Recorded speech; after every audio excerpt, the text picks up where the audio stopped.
Hi guys, welcome to another session with me, Tom Harrock. I'm the founder of TJ Tutors, if you don't know me.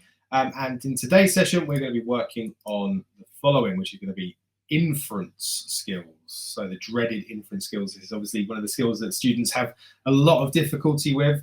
We're going to be working through just some short extracts from some classic text, as well as some kind of model answers for you guys, so you can start to kind of improve and develop your writing and your comprehension skills. So, without further ado, what is inference? So, if you just want to try and write down in the chat what you think inference might mean, I'll just give you just a minute to do that for me, guys, okay?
Okay, right, hopefully we've got some ideas about what inference is. It's the skill of reading between the lines to understand what's implied, but not directly stated in a text, okay? So it involves using clues from the text, background knowledge to make logical conclusions, okay? So, for example, if you see someone running with an umbrella inside out, their clothes are soaking wet, you can infer that it's windy, it's been a rainy day, even if no one's told you explicitly. So this is where we've got to do a little bit of kind of finding the clues, okay? So for example, with this picture, what could you infer about this place? So an example might be that it looks like nobody's lived here for a long time. See if you can just spend a couple of minutes just writing down some things that you can infer, what it looks like.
Okay, hopefully we've got a few good ideas there.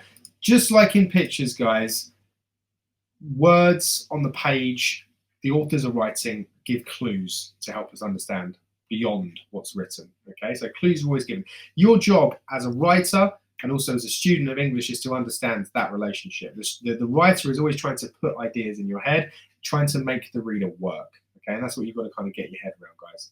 Now, we're going to have a little look at an extract from Great Expectations here, okay? So the extract here says, the cold wind seemed to blow colder there than outside the gate, and it made a shrill noise in howling in and out of the open sides of the shed, like the noise of wind in the rigging of a ship at sea. So what I want you guys to do now, have a little think about this. How does Dickens use setting here to reflect the character's emotions? How is setting used to reflect the character's emotions here? The cold wind seemed to blow colder there than outside the gate, and it made a shrill noise in howling in and out of the open sides of the shed, like the noise of the wind in the rigging of a ship at sea. Let's see what you guys can get there for me.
Okay, now, as a model answer for this kind of question, we want to be thinking about some of these words that are being mentioned here, such as howling. Okay, so the description of the wind as howling creates a sense of unease, maybe reflecting the character's fear. The comparison to a ship at sea also suggests instability, because a ship at sea is always being moved around by the kind of the waves, and also isolation. There's not much really out there at sea. So these are other kind of themes, emotions that the character might be feeling there. Okay? Right, really good work. So, next one we're going to have a little look at is from Jane Eyre by Charlotte Bronte. I resisted all the way, a new thing for me, and a circumstance which greatly strengthened the bad opinion Bessie and Miss Abbott were disposed to entertain of me. So, what does this moment reveal about Jane's character? Pay attention to the word I resisted all the way. A new thing for me. What's that suggesting about her character? See if you can just spend a little bit of time trying to write a response to this one.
Okay, so things that you can mention here. Now, her resistance suggests a growing sense of independence. Okay, the phrase "a new thing for me" implies that perhaps she's usually quite obedient, but she's beginning to assert herself, maybe foreshadowing a strong-willed nature that's going to come through at a later date.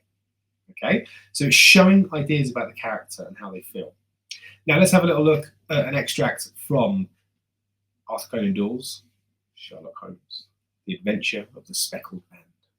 Now, "It's not cold which makes me shiver," said the woman in a low voice, changing her seat as requested. "It is fear, Mr. Holmes. It is terror." Now, we're inferring how suspense is being created in this moment. Okay, I want you to just try and think about the words that have been chosen here, the short, abrupt sentences. How can you comment on how suspense is being created in this moment? See if you can try and have a go at doing that for me now.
Okay, so the contrast between cold and emotional fear really emphasizes this woman's terror here. Okay, now there's some very short, direct statements that makes her anxiety feel very immediate, very there in front of you, and it also engages the reader. It creates a sense of urgency. It's fear, Mr. Holmes. It's terror. We start to read the text quicker. Okay, so this sense of urgency, this anxiety is building, and that's how Arthur Conan Doyle is creating suspense in this moment. And this is what we are inferring from the text here. Okay, now exam style inference questions that you're going to get probably asked to infer from dialogue, from the character's actions, maybe from some of the details in the setting. And what you want to be doing here is you want to be making sure that you can kind of respond to these effectively. So we're going to have a little go just at some short kind of extracts again here, and I want to see if you can try and see what you can infer for me. Okay, so the first one from dialogue. I suppose, said Mary, that you are too proud to shake hands with a poor girl like me. Now, what can we infer about Mary's feelings here? Okay, now as a little hint, look at her tone. Does she seem hurt, sarcastic, or something else? See if you can try and have a little think about this as we go through.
Okay, so here it seems that she is perhaps maybe very sarcastic at this point. Okay, I suppose you're too proud to shake hands with a poor girl like me. So it suggests that she's very, very sarcastic of this person. She thinks that they perhaps think that they're better than her, but she doesn't agree. She doesn't think that she's better than them. She thinks that she's the same as that person.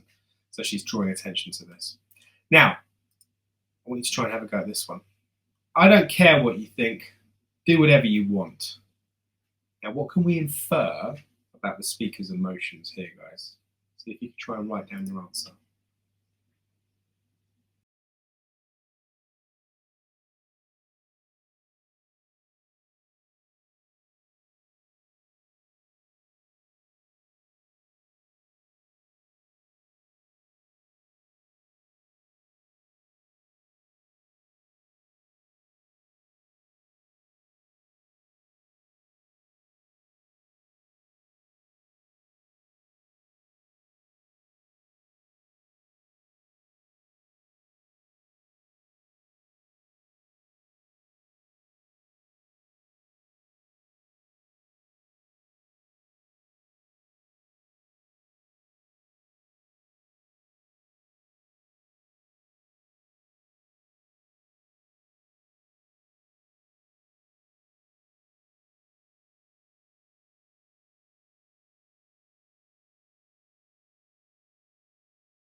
Here's a model answer for you for this one, okay? So the speaker might be upset or frustrated. The direct sentence here, I don't care, do what you want. It's very dismissive, isn't it? It suggests that they've potentially given up on that conversation, okay? Now, next thing, inferring from characters' actions. Tom hesitated at the door before stepping into the room, his fingers gripping the handle tightly. So what does Tom's body language here suggest about how he feels? Little hint, what emotions are linked to hesitation and gripping tightly? See if you can try and have a go at this one now. What does Tom's body language suggest about how he feels?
Okay, so what we've got here is that he's likely nervous, he's likely anxious. The gripping hand suggests that he's fear. The hesitation shows that he's trying to calm himself before facing something difficult.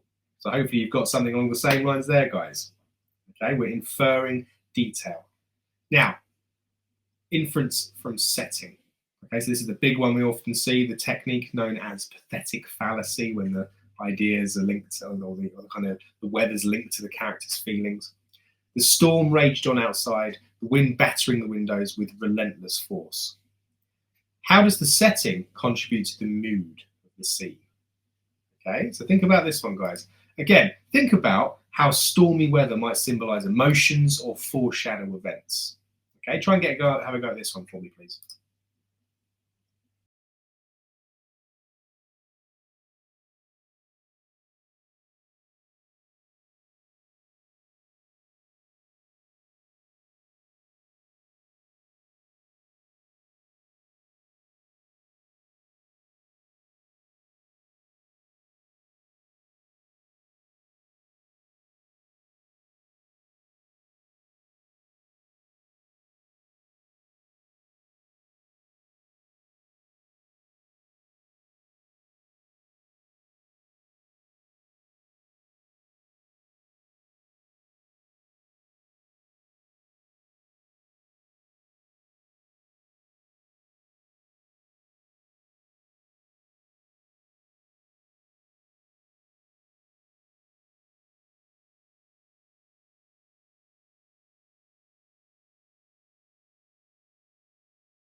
Okay, so here, what we want to be thinking about the fact that it is a very ominous, very kind of melancholic, dramatic mood that's being created.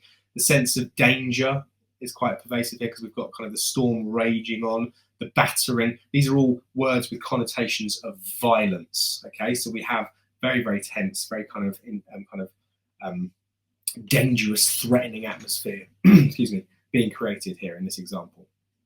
Okay, now I'm going to show you a larger extract. This is from Mice and Men by John Steinbeck. So I'm just going to read this out. Okay, so a few miles south of Soledad, the Salinas River drops in close to the hillside bank and runs deep and green.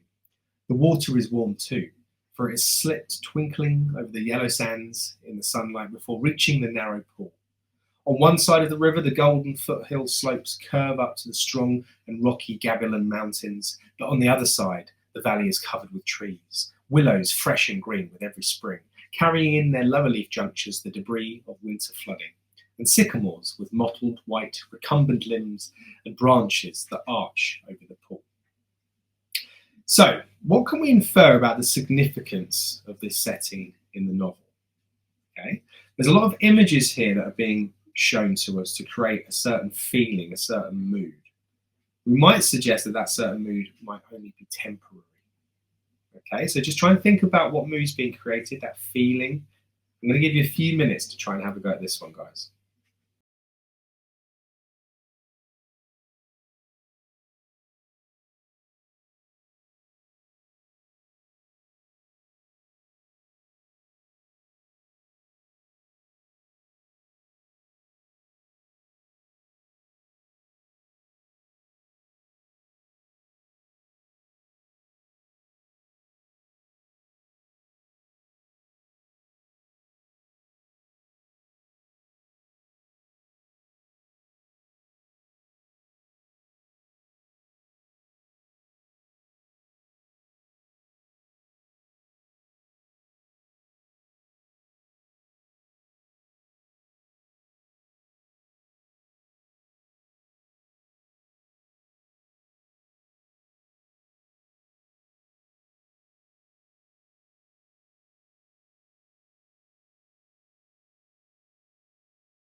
Okay, right. So in this particular extract, there is a tranquil and idyllic scene trying to be reflected. Okay, now it's a place of temporary peace. Words like twinkling, fresh, green, these are evoking a sense of renewal. Okay, now the debris of winter flooding that we have a bit later on down here on that second from bottom line, that perhaps foreshadows that this peace is very fragile and that destruction is possible and also potentially on the way. And if you are familiar with this story, obviously you know what's going to happen later on, which is a great, great, great story to read. Now, the next one we've got to think about is from Macbeth, from the famous Macbeth. Okay. Now, at some stage in the play, Macbeth starts to hallucinate somewhat. He says, "Is this a dagger which I see before me? The handle toward my hand? Come, let me clutch thee. I have thee not, and yet I see thee still." So, what can we infer about Macbeth's state of mind in this particular scene? Let's see what you can get for this one, guys.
Okay, let's go through. So, Macbeth's hallucination of a dagger suggests that he's losing control of his thoughts. The phrase, "I have thee not, and yet I see thee still," this highlights his inner turmoil. He's obsessed with the murder that he's about to commit. So, little crash course there in inference for you guys. Now, the main thing with inference that we've got to remember here is we're understanding context, which is going to help students draw accurate conclusions from various texts and situations. We recognize patterns. Recognizing the patterns will help, obviously, your learners, whoever you're working with, in making predictions based on past experience and information. And analysing evidence is crucial for forming logical arguments and supporting conclusions in discussions. So these are all the different things that we need to be able to understand as part of developing our inference skills. But the way that we get better at inference is by reading, guys. Okay, we've got to make sure that we're reading every single day. You're working on reading half an hour every day going forward. Hope you've enjoyed that, guys, today, and I shall see you next week for our next class.